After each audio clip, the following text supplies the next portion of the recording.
Hello students. तो previous class में अपन discuss कर रहे थे डाई नाइट्रोजन, और डाई नाइट्रोजन को कंप्लीट कर दिया था, मेथड ऑफ प्रिपरेशन देख लिए थे, और उसकी केमिकल प्रॉपर्टीज के बारे में भी डिस्कस कर लिया था ना। फिर कैसे डाई नाइट्रोजन का फॉर्मेशन करते हैं और कैसे डाई नाइट्रोजन जो है उसकी केमिकल रिएक्शन कौन कौन से। जनरली अगर बात करें तो डाई नाइट्रोजन क्या करता है, हाइड्रोजन के साथ रिएक्शन करके अमोनिया का फॉर्मेशन करता है ना। डाई नाइट्रोजन जो है वो मेटल के साथ रिएक्शन करके नाइट्राइड का फॉर्मेशन करता है। डाई नाइट्रोजन ऑक्सीजन के साथ रिएक्शन करके नाइट्रोजन मोनोऑक्साइड का फॉर्मेशन करता है। ये तीन केमिकल रिएक्शंस हैं। आज अपन डिस्कस करेंगे किसके बारे में, अमोनिया के बारे में।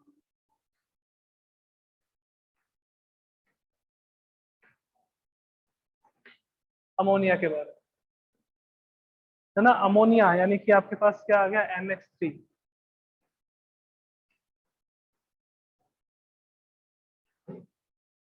Ammonia NH3 method of preparation, और एक सबसे इंपॉर्टेंट मेथड ऑफ प्रिपरेशन आता है बाय हैबर प्रोसेस, और उसके बाद इसकी केमिकल प्रॉपर्टीज के कौन कौन सी chemical properties. Method of preparation के बारे में बात कर लेते हैं। मेथड ऑफ प्रिपरेशन, सबसे फर्स्ट आता है आपके पास by urea.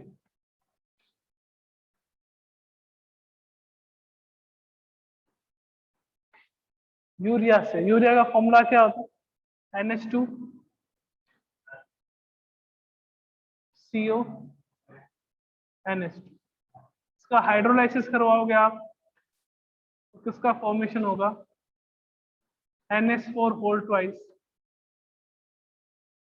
CO3। It is known as ammonium carbonate. Ammonium carbonate, उसका थर्मल डिकम्पोजिशन करवाएंगे अगर आप, तो थर्मल डिकम्पोजिशन से क्या मिलेगा आपको, 2NH3 plus H2O plus CO2। ये आपके पास अमोनिया एज ए प्रोडक्ट है ना। सेकेंड रिएक्शन क्या आती है, by ammonium salt, by salt of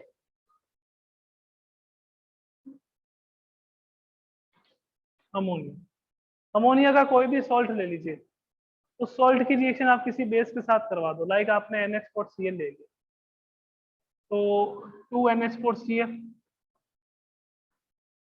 plus CaOH whole twice, उससे किसका फॉर्मेशन होगा, देखो 2NH3 प्लस अपने पास क्या आ जाएगा, CaCl2 प्लस अपने पास क्या आ जाएगा, 2H2। आपका प्रोडक्ट तैयार है, अमोनिया है ना, NH3।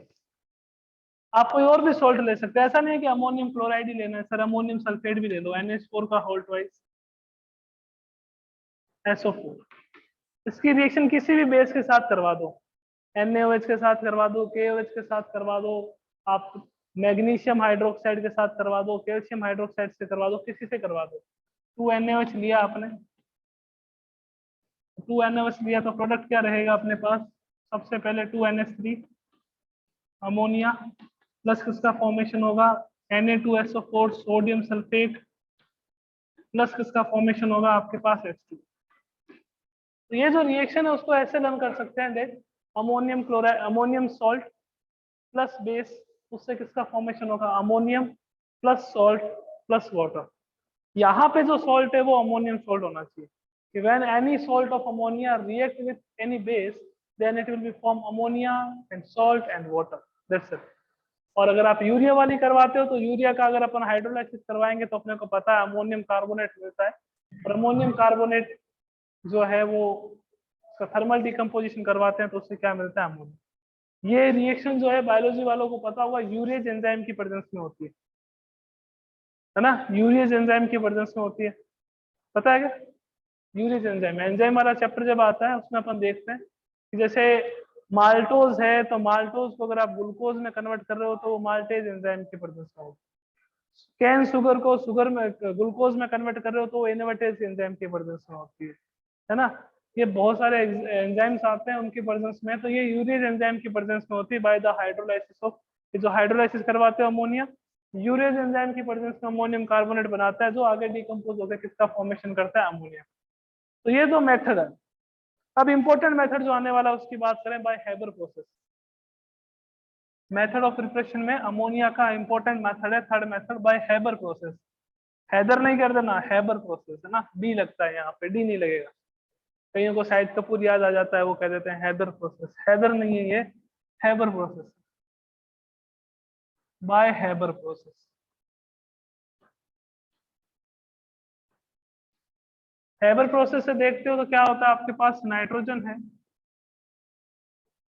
रिएक्शन करता है किससे, हाइड्रोजन से। बहुत ही इजी रिएक्शन है, हाई प्रेशर पे रिएक्शन होगी है ना, कम से कम 20 मेगा पास्कल और ये रिएक्शन कंप्लीट होती है, जिससे किसका फॉर्मेशन होता है, 2NH3 and some amount of heat जो है वो इवोल्व होती है, सम अमाउंट ऑफ हीट जो है वो इवोल्व होती है, मे बी -46 किलो जूल पर मोल है ना।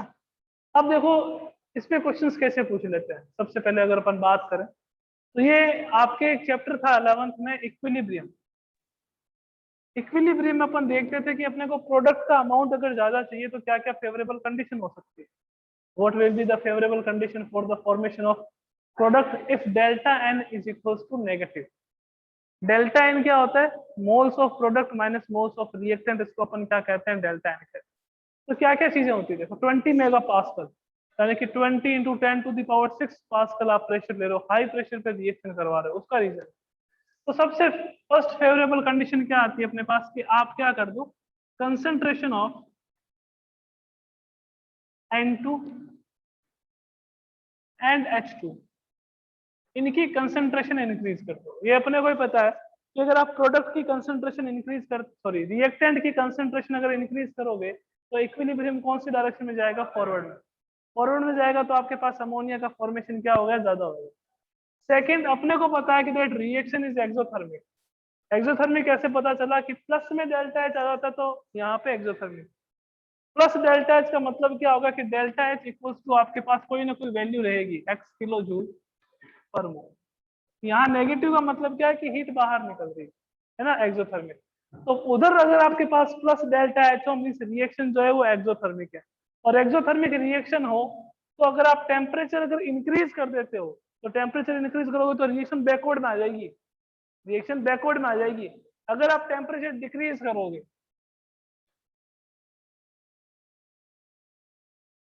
अगर आप टेम्परेचर डिक्रीज करोगे तो रिएक्शन कौन सी डायरेक्शन में जाएगी, फॉरवर्ड में।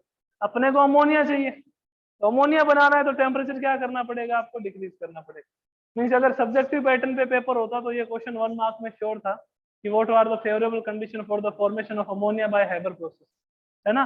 अब ऑब्जेक्टिव में भी आ सकता है रिएक्शन देके कि कौन सा ऑप्शन सही है, आप ये बताओ, है ना। थर्ड आपके पास क्या आता है, थर्ड आपके पास आता है, देखो अब डेल्टा एन पे भी डिपेंड करता है। डेल्टा एन क्या होता है, delta N equals to moles of product, moles of product minus moles of reactant, moles of product minus moles of reactant. यहां पे अगर देखें तो डेल्टा एन की वैल्यू क्या होती है आपके पास, नेगेटिव। डेल्टा एन की वैल्यू आपके पास क्या होती है, नेगेटिव, बिकॉज ये 2 मोल्स अमोनिया का फॉर्मेशन हो रहा है, यहाँ पे नंबर ऑफ मोल्स कितने हैं, 4 है, तो डेल्टा एन की वैल्यू क्या आ गई, नेगेटिव। तो अगर आप प्रेशर इंक्रीज करते हो, प्रेशर इंक्रीज करते हो तो इक्विलिब्रियम उस डायरेक्शन में स्टेब्लिश होता है जहां पे less number of mole present.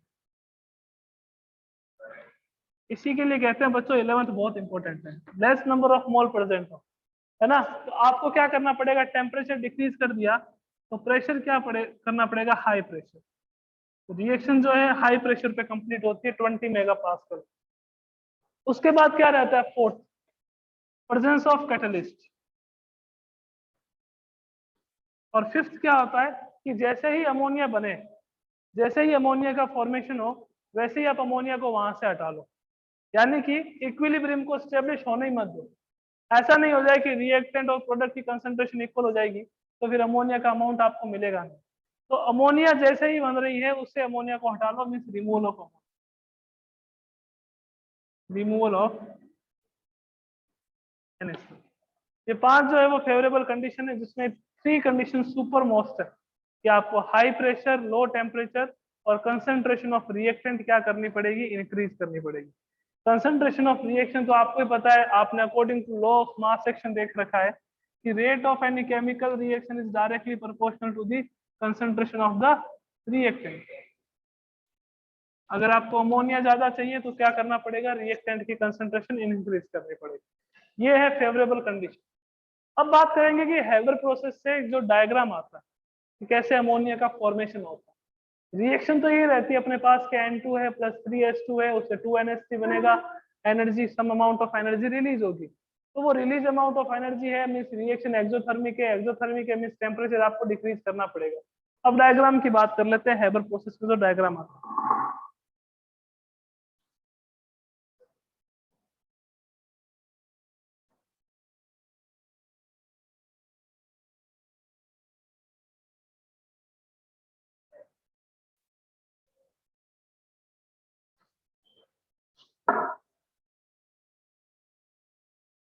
Diagram कुछ ऐसे है, देखो।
ये डायग्राम आता है हैबर प्रोसेस।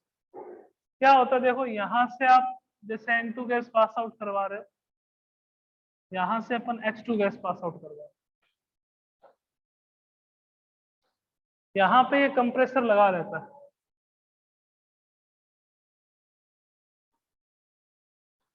इसका प्रेशर कितना होता है 20 इंटू 10⁶ पास्कल, या आपको ऐसे मिलेगा 200 इंटू 10⁵ पास्कल। एक ही बात है, 20 इंटू 10⁶ कह दो चाहे 200, है ना। यहाँ से आपके पास गैस आगे जाएगी, N2 आगे जाएगा, यहाँ पे आपके पास क्या रहता है Al2O3 कैटलिस्ट की प्रेजेंस में रिएक्शन करवाते हैं 773 केल्विन टेम्परेचर, 773 केल्विन टेम्परेचर पे, है ना। तो यहाँ पे आपके पास क्या होता है कि N2 प्लस H2 रिएक्शन करते हैं, ये आपके पास अमोनिया जो है उसको आप स्टोर कर लेते हैं।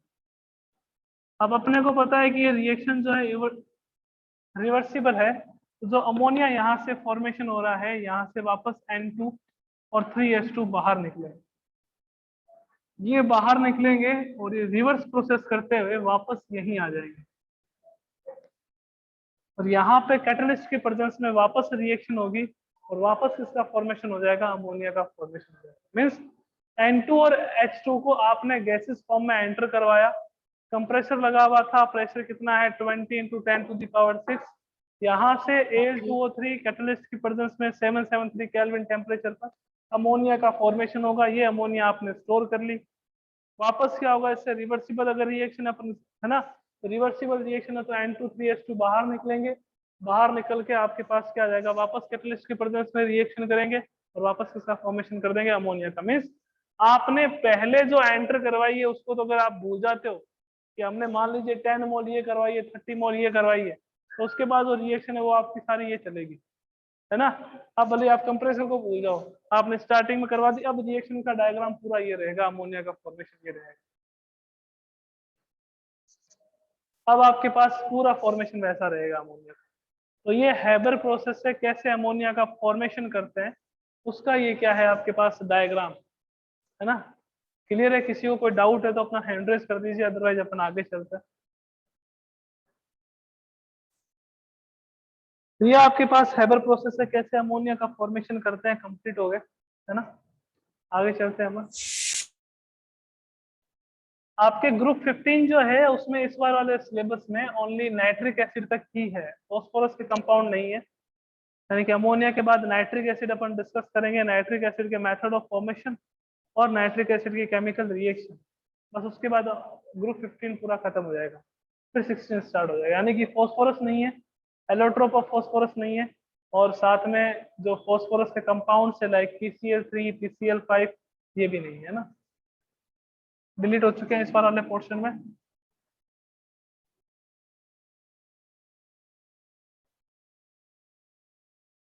अब अगर अमोनिया की बात करते हैं बच्चों, तो अमोनिया में आपके पास क्या रहता है, जो नाइट्रोजन है, ये जो आपके पास नाइट्रोजन है ये कौन सी हाइब्रिडेशन में रहता है, sp3। ये sp3 हाइब्रिडाइज्ड होता है। इसके पास क्या रहता है, 3 तो बॉन्ड पेयर होते हैं एंड 1 आपके पास क्या होता है, लोन पेयर होता है। Due to the presence of 1 lone pair, इसकी जो स्ट्रक्चर होती है वो कौन सी होती है, पिरामिडल, पिरामिडल स्ट्रक्चर होती है। मीन्स आपके पास लोन पेयर जो है वो क्या रहेगा, ऐसे स्ट्रक्चर रहेगी। नाइट्रोजन, ये आपके पास लोन पेयर, ये आपके पास हाइड्रोजन, ये आपके पास हाइड्रोजन और ये है। जो बॉन्ड एंगल है वो कितना रह जाएगा आपके पास, इसका जो बॉन्ड एंगल है वो 107 डिग्री। आपको पता है अकॉर्डिंग टू VSCPR कि अगर लोन पेयर प्रेजेंट हो और साथ में बॉन्ड पेयर हो तो बॉन्ड एंगल थोड़ा क्या हो जाता है, डिक्रीज हो जाता है। उसका रीजन क्या रहता है, बिकॉज इन दोनों के बीच में कौन सा फोर्स लगेगा, रिपल्शन। इन दोनों के बीच में कौन सा फोर्स लगेगा, रिपल्शन। रिपल्शन लगेगा तो जो हाइड्रोजन के बॉन्ड है वो थोड़े से पास में आ जाएंगे और ये जो बॉन्ड एंगल है वो डिक्रीज हो जाएगा। अगर आपके पास ओनली बॉन्ड पेयर प्रेजेंट हो, लाइक CH4 में होते हैं कार्बन हाइड्रोजन हाइड्रोजन, यहाँ हाइड्रोजन यहाँ हाइड्रोजन, ये भी बॉन्ड पेयर है ये भी बॉन्ड पेयर है, तो बॉन्ड पेयर और बॉन्ड पेयर में जो रिपल्शन है वो क्या होता है, सबसे कम होता है। Repulsion between bond pair and bond pair सबसे कम। फिर क्या आ जाता है आपके पास, bond pair and lone pair, और फिर क्या रह जाता है आपके पास, लॉन पेयर और लॉन पेयर। तो यहाँ पे बॉन्ड पेयर और लॉन पेयर प्रेजेंट है तो इनके बीच में जो रिपल्शन होगा, रिपल्शन के कारण से जो बॉन्ड एंगल जो है वो 109 डिग्री 28 मिनट से शिफ्ट होकर क्या हो जाएगा, 107 डिग्री रहेगा। और अगर ओनली लॉन पेयर और लॉन पेयर प्रेजेंट हो, दो लॉन पेयर आ जाते हैं, तो जो बॉन्ड एंगल है वो 104 डिग्री 5 मिनट के आसपास आ जाता है। तो जैसे जैसे number of lone pair increase होते हैं वैसे वैसे बॉन्ड एंगल क्या हो जाता है आपके पास, डिक्रीज हो जाता है। अमोनिया में जो बॉन्ड एंगल रहता है वो कितना रहता है, 107 डिग्री का रहता है, due to the presence of this lone pair and repulsion between the lone pair and bond pair of electron. Okay, next चलते हैं आगे, बात करते हैं केमिकल प्रॉपर्टीज।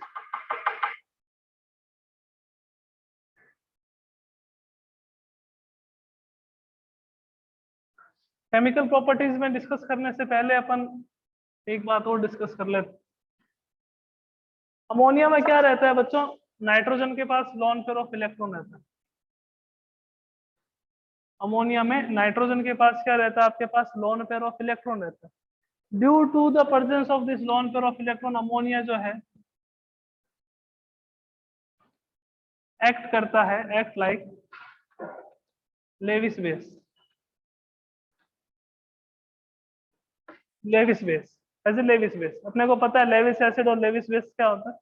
लेविस एसिड क्या होते हैं, जो लोन पेयर ऑफ इलेक्ट्रॉन को एक्सेप्ट करते हैं, और लेविस बेस क्या होते हैं, जो लोन पेयर ऑफ इलेक्ट्रॉन को डोनेट करते हैं। अब अमोनिया में क्या रहता है, नाइट्रोजन के पास एक loan pair of electron present है and due to the presence of this lone pair of electron, ammonia acts as Lewis base and donate its electron and form complex compound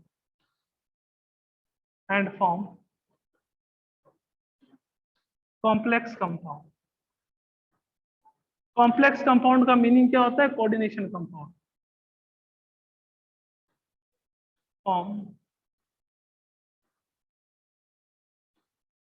coordination compound का formation करता है।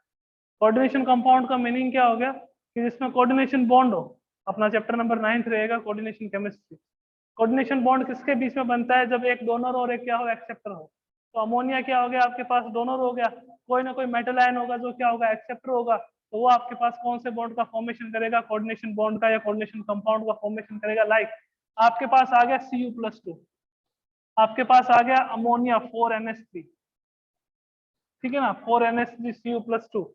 Cu+2 जो होता है वो कौन से कलर का होता है? ब्लू कलर का। प्लस 4NH3 ये आपस में रिएक्शन करके क्या करते हैं? कोऑर्डिनेशन कंपाउंड का फॉर्मेशन। ये +2 Cu जो है, अब ये जो आपके पास कंपाउंड है वो डार्क ब्लू कलर का हो जाता है,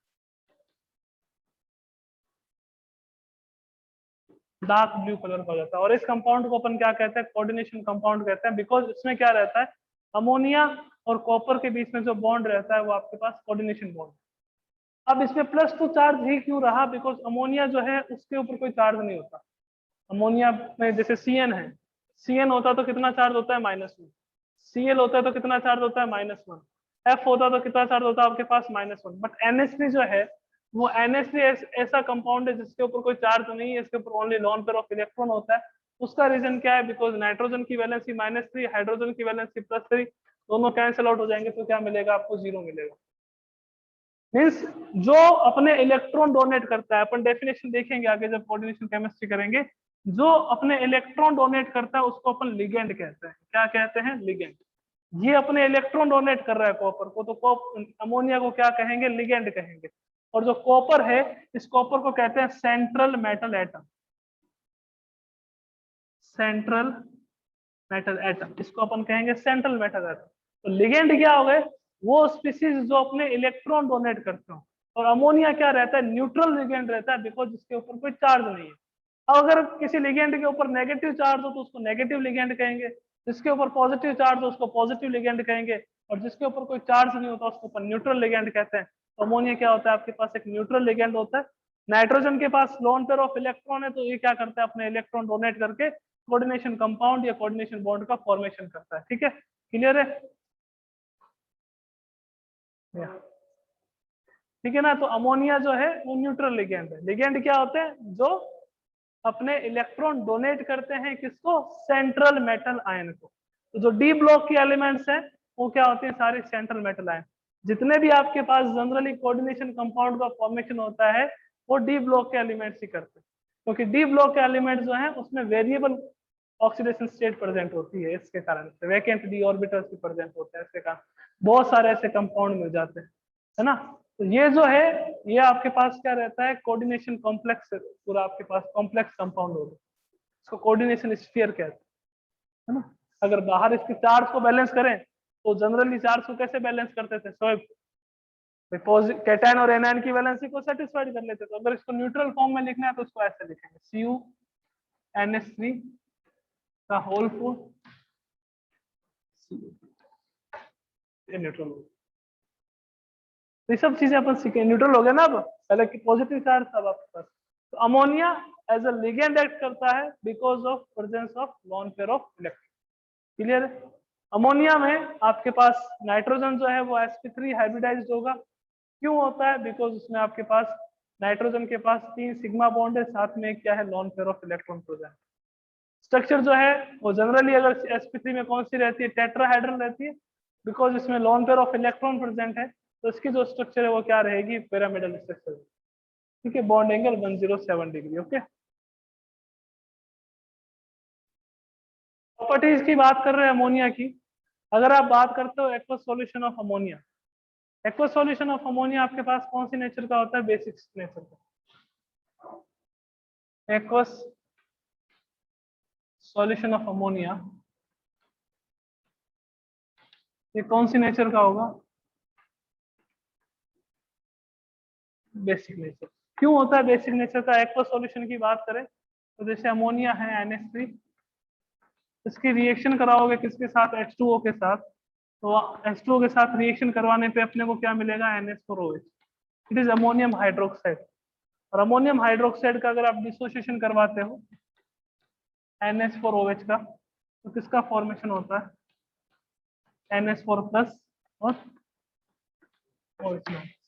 अब जो OH माइनस आयन देते हैं वो क्या होता है? अकॉर्डिंग टू अरेनियस बेस होता है। तो एक्वा सॉल्यूशन ऑफ अमोनिया आपके पास बेसिक नेचर का होता है ना। तो ये इसके अमोनिया की कुछ प्रॉपर्टीज थी। पहला आपके पास इसके स्ट्रक्चर के बारे में, ये लेविस बेस के जैसे एक्ट क्यों करता है? बिकॉज इसके पास लोन पेयर ऑफ इलेक्ट्रॉन है तो उसको डोनेट करता है और कॉम्प्लेक्स कंपाउंड का फॉर्मेशन करता है।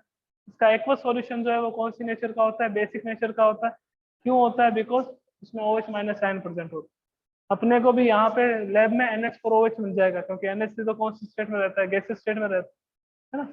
तो ये आपके पास अमोनिया हो गया। आपने दो ही कंपाउंड्स है नाइट्रोजन के, एक तो अमोनिया है, दूसरा आपके पास कौन सा है? Nitric acid. तो कल की क्लास में अपन डिस्कस करेंगे नाइट्रिक एसिड में 4 रिएक्शन ऐसी आएगी जो काफी ज्यादा इंपॉर्टेंट है, बहुत ज्यादा इंपॉर्टेंट है। वो इंपॉर्टेंट क्यों है कि उन चारों रिएक्शन अपन नाइट्रिक एसिड की रिएक्शन करवाएंगे कॉपर से जिंक से, कंसंट्रेट की और डाइल्यूट की। तो दो तो कॉपर के साथ हो जाएगी, एक कंसंट्रेट नाइट्रिक एसिड, एक डाइल्यूट नाइट्रिक एसिड, और एक आपके पास जिंक की हो जाएगी, कंसंट्रेट जिंक नाइट्रिक एसिड और डाइल्यूट। अब वो इंपॉर्टेंट क्यों है? रिएक्शन नाइट्रिक एसिड के साथ कराओगे कॉपर की, चाहे कंसंट्रेट के साथ कराओ, चाहे डाइल्यूट के साथ कराओ, चाहे जिंक की कराओ, आपको प्रोडक्ट कॉपर नाइट्रेट तो मिलेगा, जिंक नाइट्रेट तो मिलेगा, मतलब मेटल नाइट्रेट तो मिलने वाला। बट उसके साथ जो गैस बाहर निकलती है ना, एक में नाइट्रोजन मोनोऑक्साइड निकलती है, एक में नाइट्रोजन डाइऑक्साइड निकलती है और एक में डाई नाइट्रोजन ऑक्साइड निकलती है। तो आपको तो ये पता करना होता है कि कौन सी गैस बाहर निकलती है, उसके लिए वो रिएक्शन काफी ज्यादा इंपॉर्टेंट है। उसके बारे में भी कल डिस्कस करेंगे। तो कल ग्रुप 15 को अपन खत्म कर देंगे, उसके बाद 16 स्टार्ट करेंगे, और 16 में आपके कुछ भी डिलीट नहीं है, 16 पूरा करना है। ओके, तो मिलते हैं नेक्स्ट क्लास में। Thank you.